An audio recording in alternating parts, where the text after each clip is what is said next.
I made rotisserie chicken and it was actually rotating like in the stores. Today I'm reviewing the Emeril Lagasse rotisserie chicken function, which rotates. This is a multi-function oven, does air fryer, does proofing, which I use all the time for baking.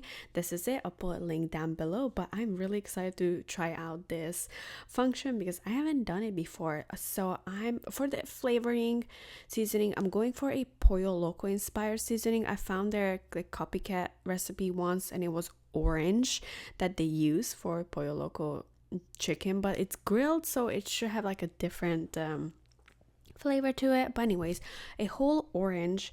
I zested the skin and then added the whole juice, and I added about a tablespoon of soy sauce and this seafood boil Cajun seasoning, which is mostly salt, so I'm gonna skip on the salt, but I love this seasoning. I added to almost everything. It has chili, smoked paprika, and other flavors, also adding some oregano, just kind of eyeballing it.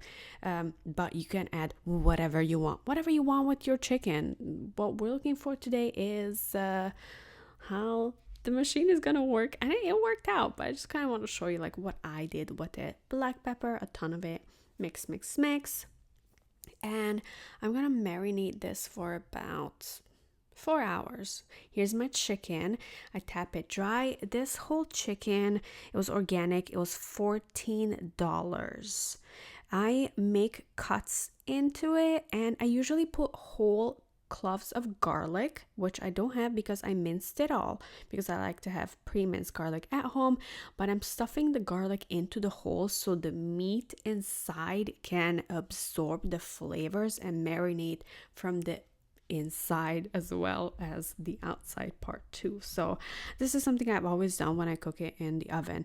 Ziploc bag, I'm going to be marinating in the Ziploc bag, and I'm always putting seasoning underneath the skin because I want the meat to absorb the flavors, not just the skin. I hate it when I buy rotisserie chicken, like let's say at Whole Foods, because that's what I go to, and the skin is amazing, full of flavors, but the meat inside is plain, bland, and dry. That's the worst feeling ever. So I'm always putting under the skin. And also a lot of those chicken that you buy at like Costco, they use some kind of chemicals where they soak the chicken in a chemical that makes it softer, and I don't like that. This is just like a way more natural way to do it. It might be a little pricey, but it's gonna feed the whole family. And then I needed twine, butcher swine, which I found at Publix at like the kitchen section right here, $3.99 for this twine, because I realized I didn't have any at home, and we need to tie up the chicken so it's not loosey-goosey. Starting with one feet, tying a little rope around a feet and then the other feet, and then pull them together. Otherwise, I tried the other way without going around it first, and it would fall apart. So have to tie it on each before tying them all together. And this has to be tied really tightly.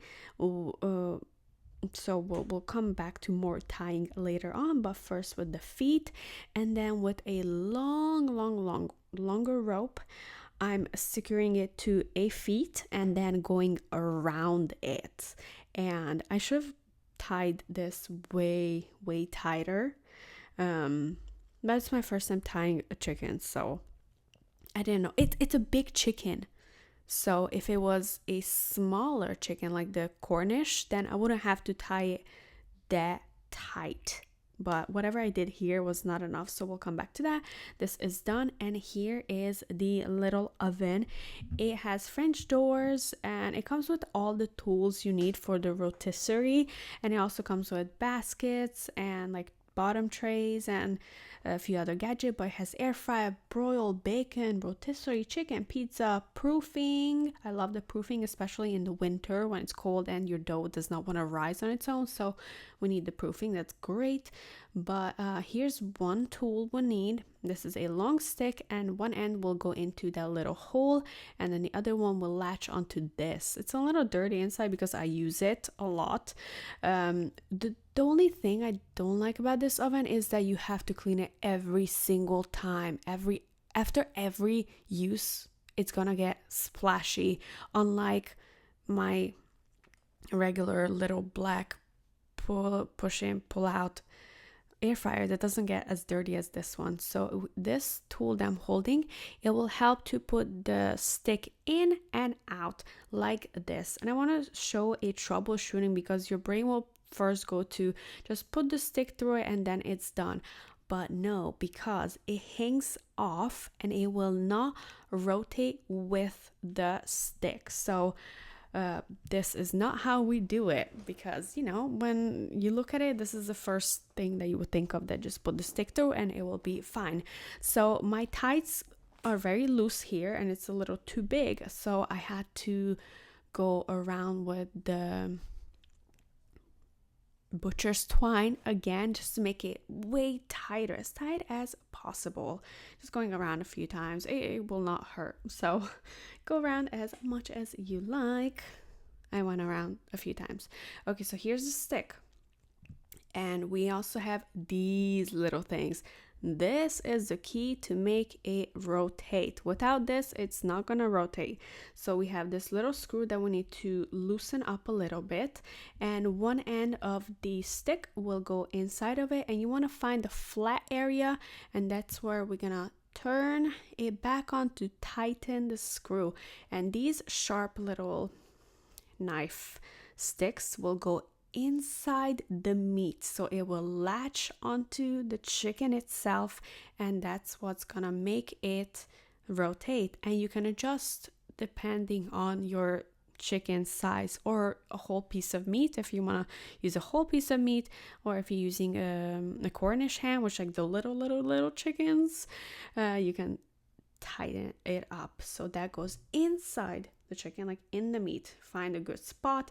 This was a harder part because there's a lot of bone on this side, so I was struggling a little bit, but you gotta find like a good spot where it will go in, and then once it's in, we can tighten this up.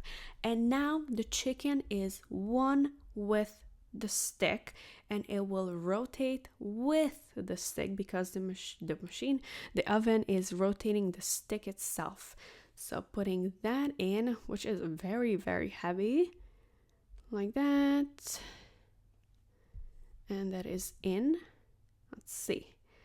Putting on rotisserie, and 40 minutes is the automatic setting for the rotisserie setting. It was not enough. You need at least an hour, at least. For me, I think it was like an hour and 20 minutes, but it's rotating. It is rotating, and the heat is coming from above. And I did notice that the rotating was a little weird, like some areas was a little faster, and the back part of the chicken got more crispier than the front part. It just kind of goes a little faster in the breast area. See, it just like swings. Anyways, it worked out. It looks beautiful. Oh, and every 5 minutes I will brush it with the remaining marinade from my marinade, just to give it some moisture and flavor, crispiness. Yeah, a little brush, but it's rotating, it's working. You have rotisserie chicken at home, you know the ingredients, you know it was not added to any liquids to make it softer. Yeah, I made rotisserie chicken at home. I made it. I was checking with a toothpick to see if it's all the way cooked through. This chicken lasted for the two of us for about 2 days. So yeah, $14 to feed 2 people for 2 days. I think that's really worth it. I was able to play around with the flavors. Yeah, it came out amazing. I am loving this setting, and I will definitely make it again with different seasonings. You can also like maybe put some stuffing in there, but it came out amazing. Imagine just like bringing this to a friend's dinner, or like having friends over and showing them that like, I made this from scratch. It turned out beautiful. And let's cut it up. Look at that. So moist, and it did absorb flavoring, and it was just so much meat on here. Even my cat and my dog got some, so we all ate from this. It was delicious. I really like this setting. Rotisserie chicken at home.